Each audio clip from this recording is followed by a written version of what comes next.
Next commonly used drugs are alpha-2 agonists. They have wide popularity. Drug of choice are clonidine and dexmedetomidine. They have action both centrally and peripherally.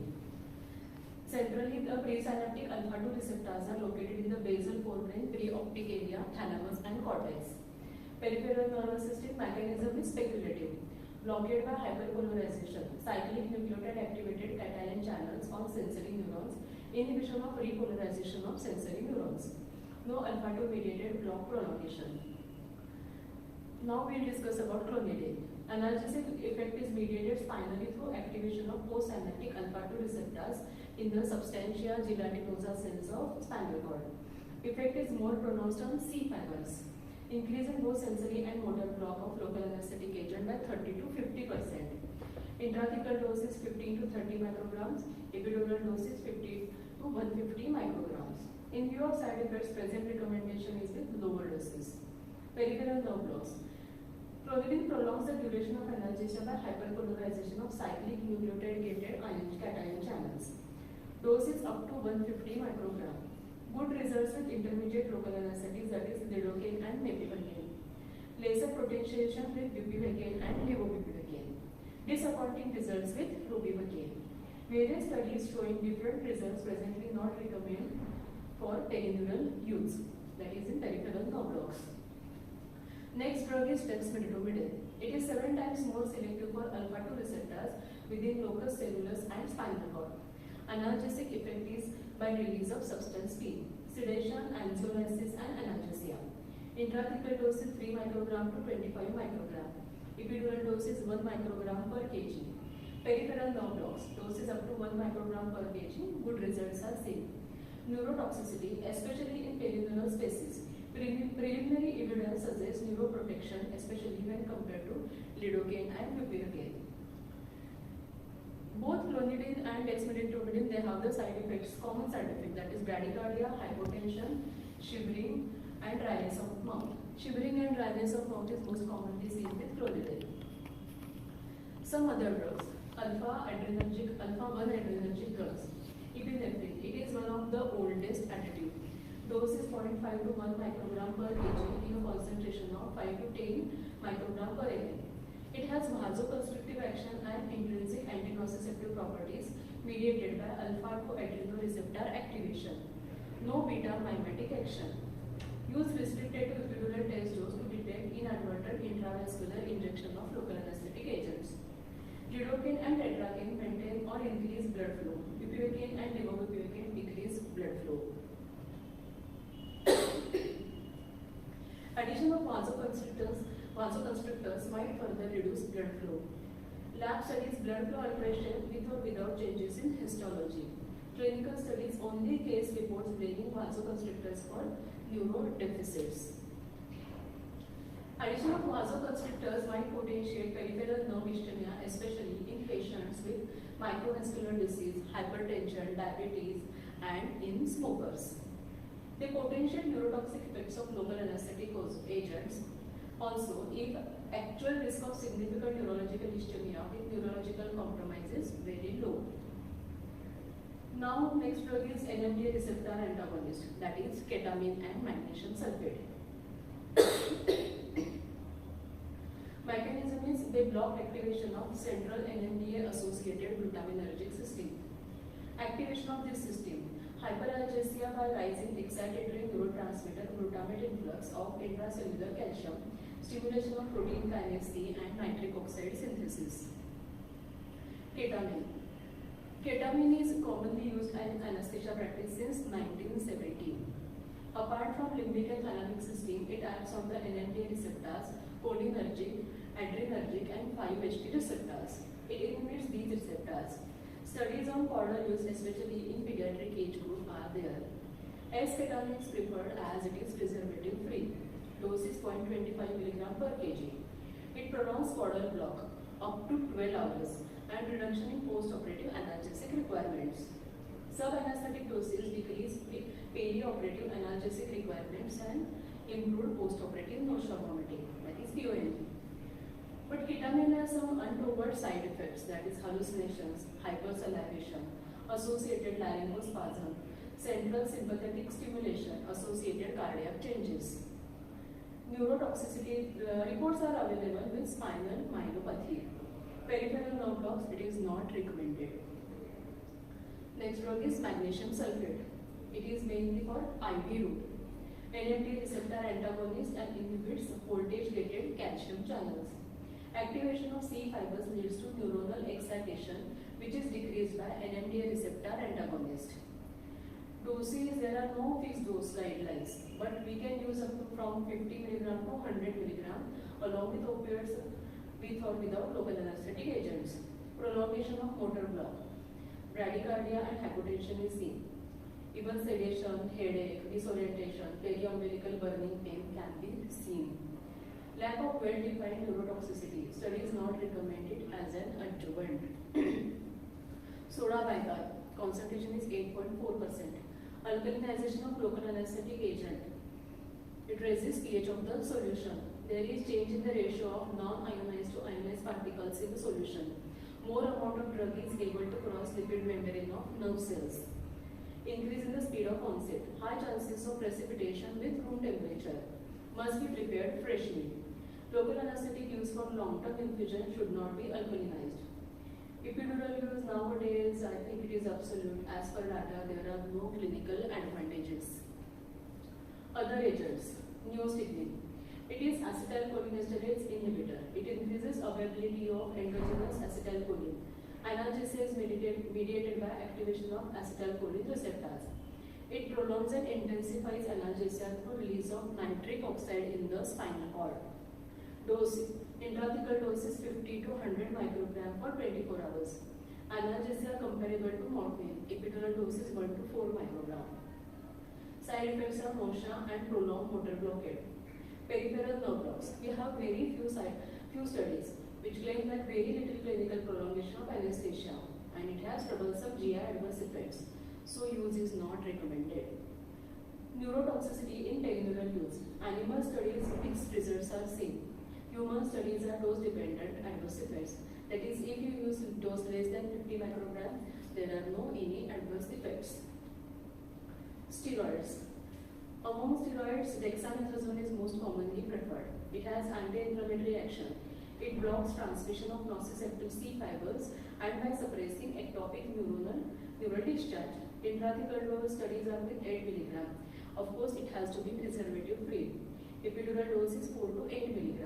Histopathological changes in the spinal cord are seen. Triamcinolone, they are commonly used for pain management practice, especially chronic pain management, but exact mechanism is not known. Now midazolam, it is GABA A receptor.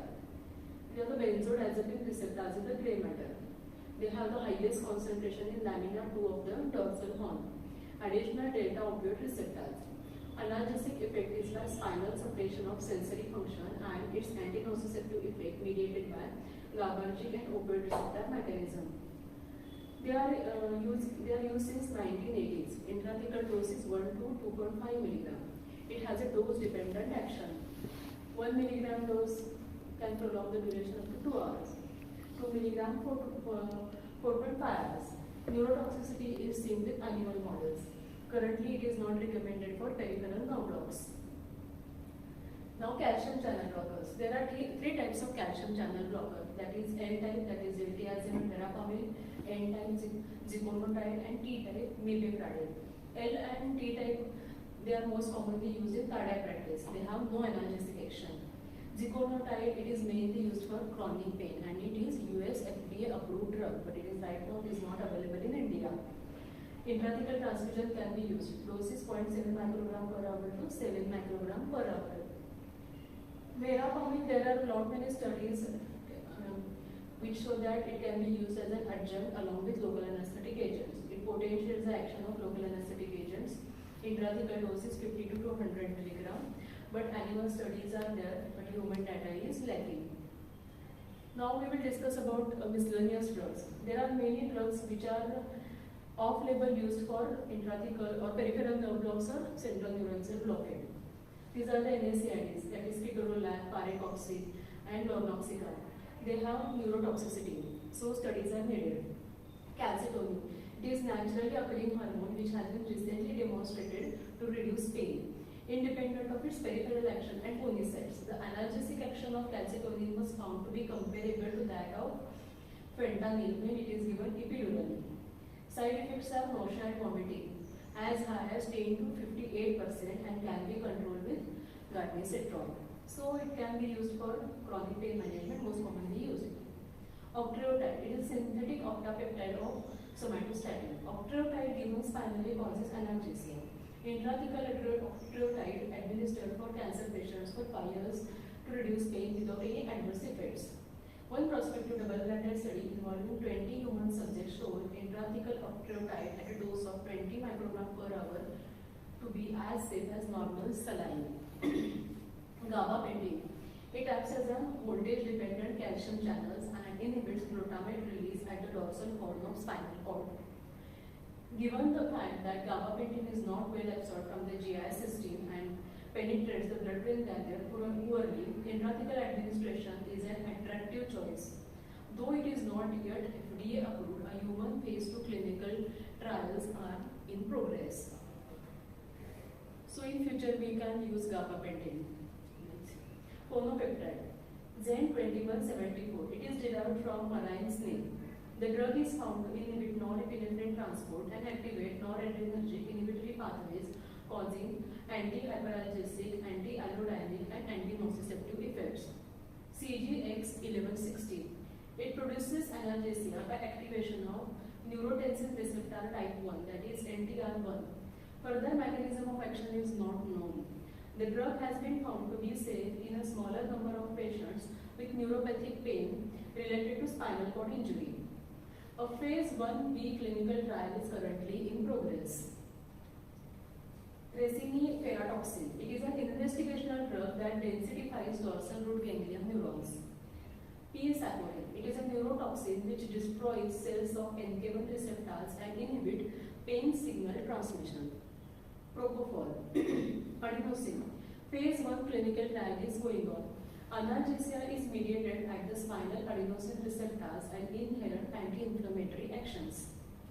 Dextran. Dextran is complex branch polysaccharide derived from sucrose. It forms water-soluble complexes with local anesthetic agents, alter the local pH and prolong the duration of analgesia, but human studies are needed. Neuromuscular blocking drugs. Good results in periverbal block and IV regional anesthesia. Again, the main concern with toxicity and prolonged motor blockade. Now, future directions. Sensory block without motor effect. We have seen that whatever adjuvant we add to a local anesthetic agent, they prolong the both duration of sensory as well as motor blockade.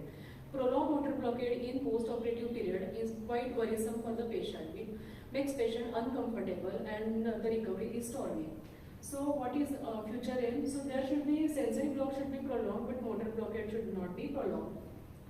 So a charged lidocaine derivative QX314, which has quaternary nitrogen, which cannot diffuse across the cytoplasmic membrane of motor neurons.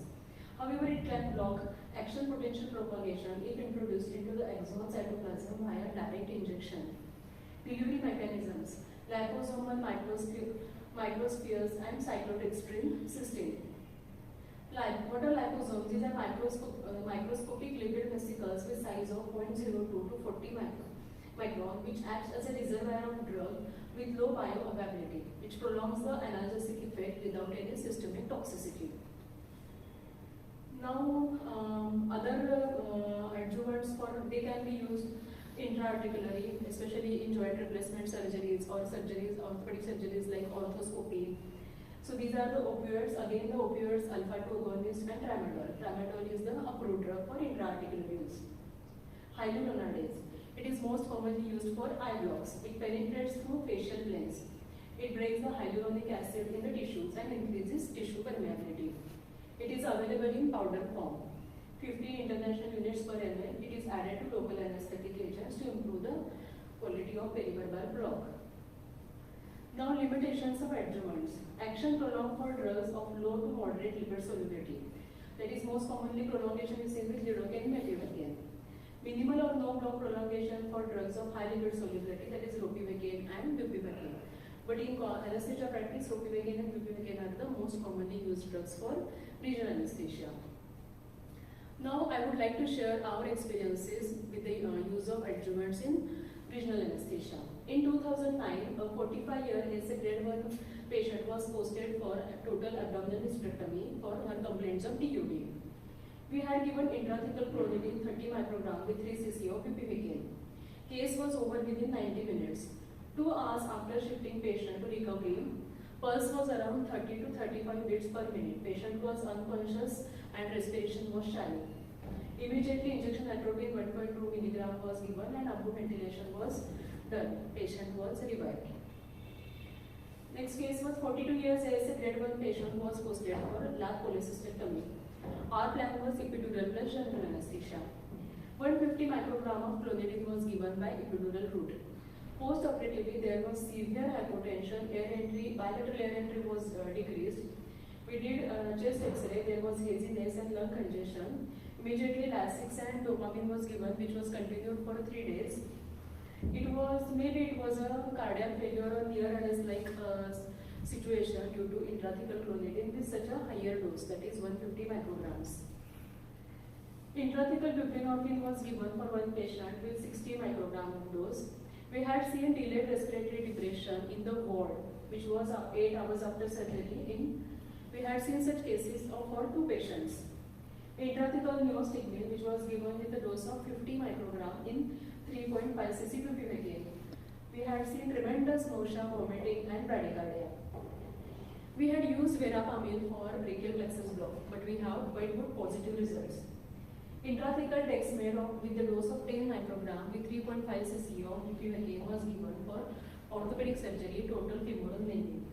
We had observed motor blockade till next day of afternoon. Recently, we had used dexamethasone 8 mg for brachial plexus block. Patient had motor blockade till next day morning 10 a.m. in 2 patients. So to conclude, pharmacokinetic and pharmacodynamic factors play important role in the drug safety. Extreme caution is must. Pediatric and pregnant patients we have to be more careful. Case selection is also important. Even the dose is important. Of course, the drug has to be preservative free.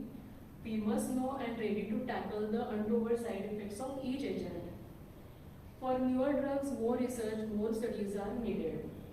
Post-operative rounds and necessary instructions to the staff as well as postgraduate students is mandatory. So recommendations, or to conclude my lecture, what are the gold standards for intrathecal adjuvants? As per US FDA approval, that is morphine and fentanyl is the gold standard. Epinephrine, it has no use. It can be used as a test dose. Clonidine up to 150 microgram, again you have to be cautious, but it is US FDA approved. Dexmedetomidine, right now we have less data, so wait for better data. Buprenorphine and tramadol, little efficacy, so you have to be very cautious. Dexamethasone, it is a K dose response related neurotoxicity is observed.